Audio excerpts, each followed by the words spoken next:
People go inside 96-year-old woman's home to find it untouched after 72 years. Selling a home takes patience and determination, and for some realtors, certain properties can be almost impossible to sell. When taking on a new client, there's always a gamble. The home could sell swiftly, or you could end up stuck with a money pit that never goes anywhere. When sisters and realtors, Gladys and Carla Spitzeri, were contacted by a 96-year-old woman looking to sell her home, they expected the worst. She had lived there for over 72 years and something seemed quite off about the woman's call. However, they decided to check the place out regardless. Preparing for the worst, Gladys and Carla entered the home thinking they were in for a tough sell, but what they found inside was absolutely shocking. What did this elderly woman have to hide? You won't believe this story. For real estate agents Gladys and Carla, it was just a normal day at the office. They were busy checking on their listings, planning showings, and touching base with their current clients.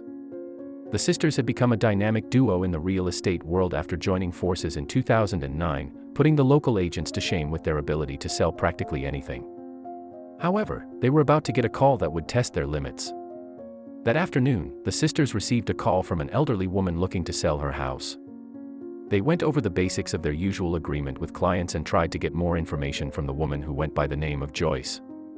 Unfortunately, this was far from an ordinary call. Gladys immediately noticed that there was something strange about the woman's voice and demeanor on the phone. She wouldn't answer questions directly and seemed far from enthusiastic in terms of selling.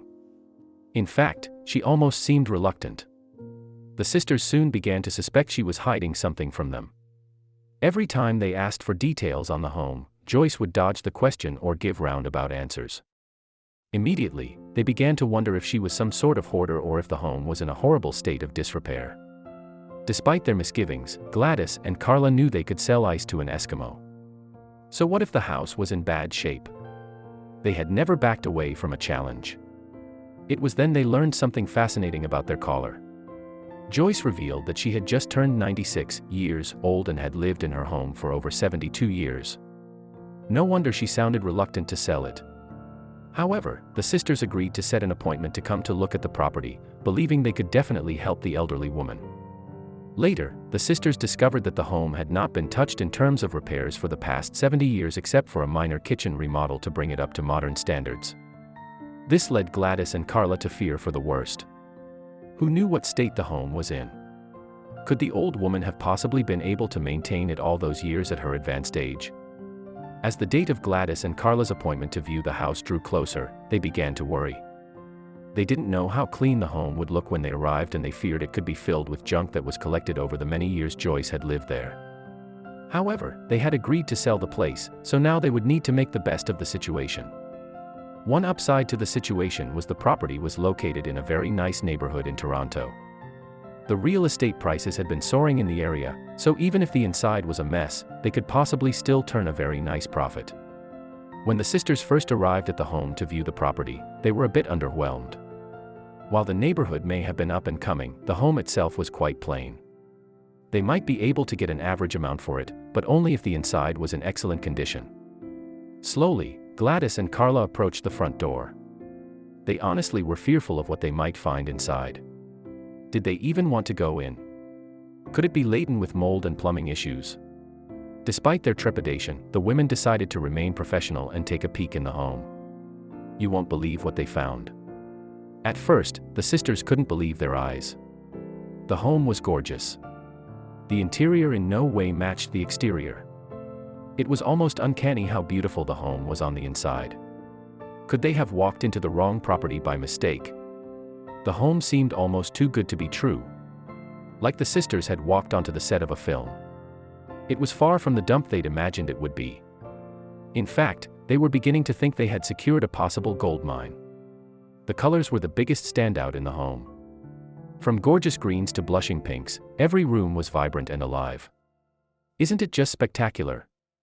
What was most incredible about the house was how every single room was different. The color, the art, and furnishings all represented a different style. It made the home very unique, and Carla and Gladys believed this would be a big draw for potential buyers.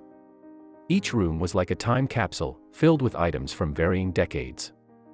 As the sisters explored the home, they continued to find more to love.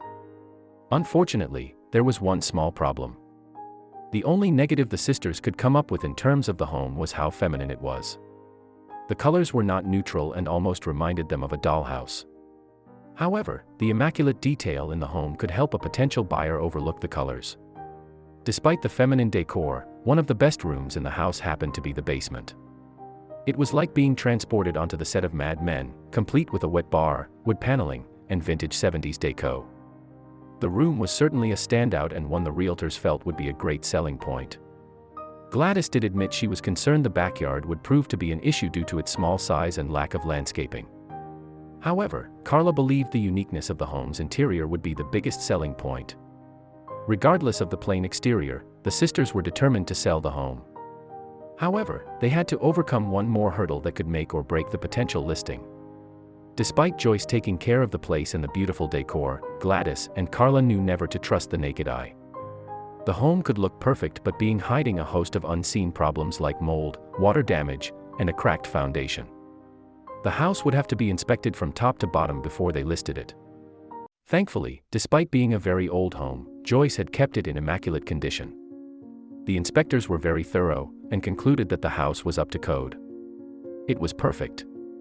To say Carla and Gladys were stunned would be an understatement. After the inspection, Carla and Gladys listed the home for sale for over $700,000. Immediately, a bidding war began for the property, with potential homeowners going wild over the interior of the home. Everyone who saw it just had to have it.